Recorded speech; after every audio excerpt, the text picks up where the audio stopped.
So today we're going to be basically doing a 2-in-1 review, and that is the 501st Clone Trooper for TVC. And Hasbro recently re-released the original TVC 501st Clone Trooper, but this time they based upon their appearance off the Clone Wars instead of doing a direct re-release of the Revenge of the Sith version. And I have both versions here to show you, and we'll go through and take a look at the differences between the two. The original Revenge of the Sith 501st Clone Trooper that was released in TVC is VC60. An interesting bit of information about that figure is it was not packed very much per case. In fact, I think it only got one case, and it only had one action figure in that case, and it was not carried forward into future waves. So if that's true, then that means the original 501st clone in TVC is one of the rarest action figures you can get to date in the line. So that's an interesting bit of information that you don't hear about very much. And I've even heard, I have read on some of the action figure forums like Jedi Temple Archives, for example, that the 501st TVC action figure, the original one, is actually the rarest one you can get in the line to date. I'm not 100% sure if that's true. It might be the Salacious Crumb or the Mouse Droid, for example, but those weren't really standard releases like the 501st Clone Trooper technically was. And then if you factor in like Shea Vizsla and the Old Republic Trooper, I'm not too sure, but I do agree that it is definitely one of the rarest TVC action figures you can get to date. If you find it brand new online, you're going to be paying through the roof for it. If you find them loose, it's not too bad usually. I have seen him go for some reasonable prices loose, but finding a brand new one in the package is definitely a hard item to track down. And unfortunately, I do not have that packaging here to show you today for the original. Basically, it was just a screenshot from the Assault on the Jedi Temple. It's a very nice card art, but what I can show you is the recent re-released package.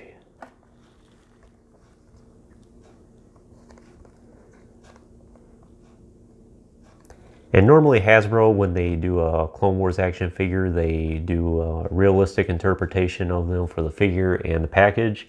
I would say the figure itself is more of a realistic interpretation still, but for whatever reason, the package, they decided to do an animated look. I really do hope that Hasbro does re-release the original Revenge of the Sith card at some point. I really would like to have that one carded. But now that we got this re-release from the Clone Wars, I'm not really sure if that's going to happen at this point.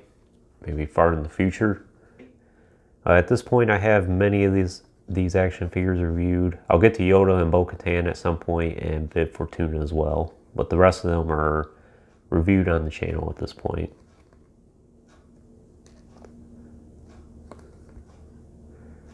And as I said, the original was VC60, and then this one's VC240.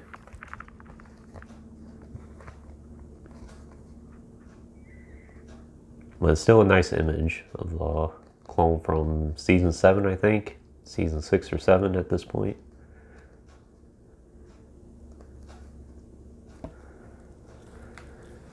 So this one's the VC60, the Revenge of the Sith version, and this one's the Clone Wars one that was just re-released. For the most part, the same action figure. There are some subtle differences between the two, and I'll just show you some of the differences right now. The head sculpt is different for each one.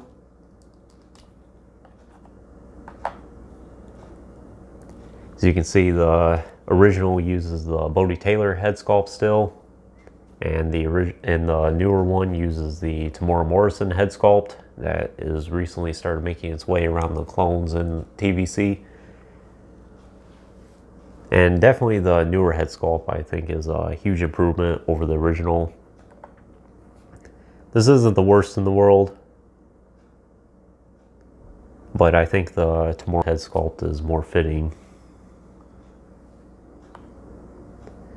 And another very subtle difference between the two is around the Revenge of the Sith figure, he has a blue striping around his wrist there. while in the Clone Wars one he does not. Very subtle difference, but it's there. And I think the weapons for the most part are the same exact thing.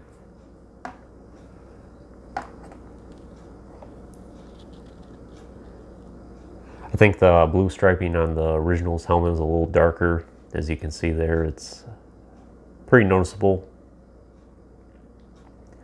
But the newer one, the helmet is not squishy. You can see this one you can squish a little bit, this one not so much. They've definitely started casting the Clone Trooper helmets in a more harder plastic these days. And because between this and the head being slightly larger for the newer version, he doesn't have the bucket helmet as much, which is nice as well.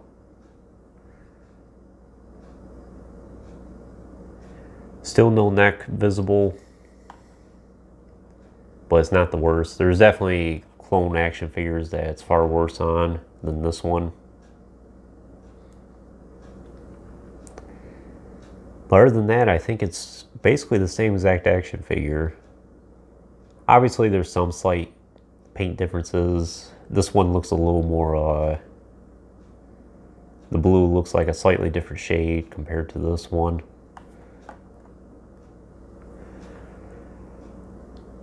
But in terms of the articulation, this is the exact same Clone Trooper mold that we've been getting for 10 years at this point. It's just the ball jointed head and the hinged shoulders, which you can't really get a lot of the shoulder articulation out of this because of the shoulder armor there. Hinged elbows, 90 degrees. Hinged wrists, this one goes up and down, and this one goes in and out, I think. Yep. As you can see, the helmet doesn't stay on very well sometimes. Hinged torso as well, then hinged hips, then hinged knees and hinged ankles as well.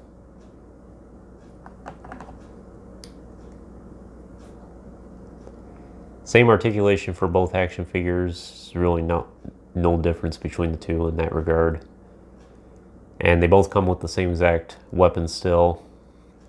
Just the two DC-15 rifles. Same ones we've been getting all this time. Nothing really too unique about them. It's the flimsy ones.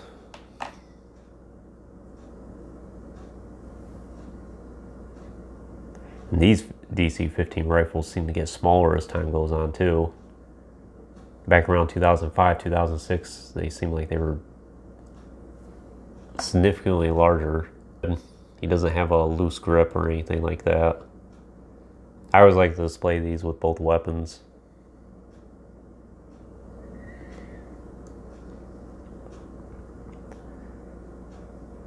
For the most part, I think the scuffs on his armor there, that's just a defect on mine, that cut there.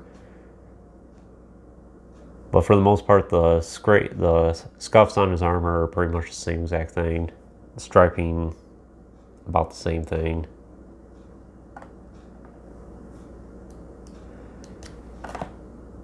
Give you a closer look at that new head there. Hasbro did a really good job on that. I'm very happy with it. And I'm glad to see that a lot of the clones moving forward are going to have this head sculpt instead.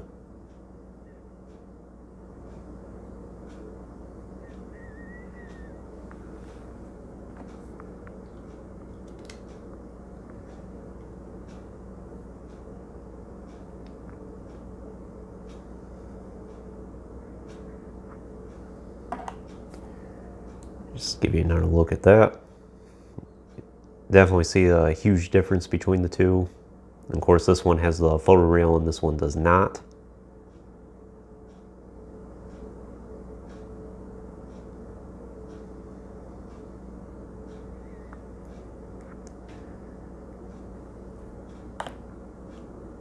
But other than that, that's really all there is to say about this action figure. Would I recommend this for your collection? I definitely would. At this point, I think I have over a dozen of this particular 501st clone. I have like 4 or 5 of this one, and I have 6 of this one. And at the time of this video, you can still get them on Amazon or Entertainment Earth for $13.99. And a lot of times if I place an order, I'll throw in 1 or 2 extra. So if you've been looking for this action figure, or you're wanting to build up your clone collection, now's the time to do it. I doubt these will stay around for very long because clones sell in large quantities and they sell fast. In fact, it's kind of impressive to me that I've been watching the 501st clone every now and then for about the last 2 months, and it's always in stock for $13.99, and I find that really impressive. A lot of times action figures like this, for example, high in demand, they typically sell out really fast. The Rogue One Stormtrooper is a good example of that. You couldn't really find it for retail most of the time, and the few times that you would, it would sell out within minutes. So Hasbro, maybe they're getting on their game and realizing that fans want 501st clones, and this is probably the most famous clone legion that has been made in action figure form, and people are going to want large quantities of them, 30, 40, 50, maybe even 100 of these. At this point, I think I'm very happy with what I have, but if you're wanting to add it to your collection, now's the best time to do it. As far as finding the original here, like I said, you can still find it for a good price loose every now and then. I actually got this one and the other 3 or 4 that I have from Tungori. A couple years ago, he was having a lot of these for sale, and they were like $16, $17.99, and I thought, oh, that's great. And of course, at this time, we didn't know he was going to get a re-release. But even now, you can still find them for a decent price on eBay every now and then. And I think Tungori even sells a few of these every now and then, so keep an eye out for that. But like I said, if you want to find it brand new in the package, good luck trying to find one for a good price, because I see some of them go for hundreds, and not just 100, but I've seen some go for like 200, 300 even, especially if it comes in a star case. So definitely the newer re-release is your better bet, and there's a lot of things to like about this re-release. I can't really say that this one's really better than this one. Obviously, just from the head sculpt alone, this one's far superior.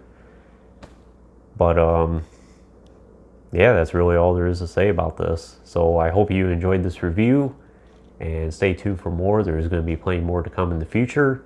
If you hadn't already, please like the video and subscribe to the channel. I greatly appreciate it, and thanks for watching.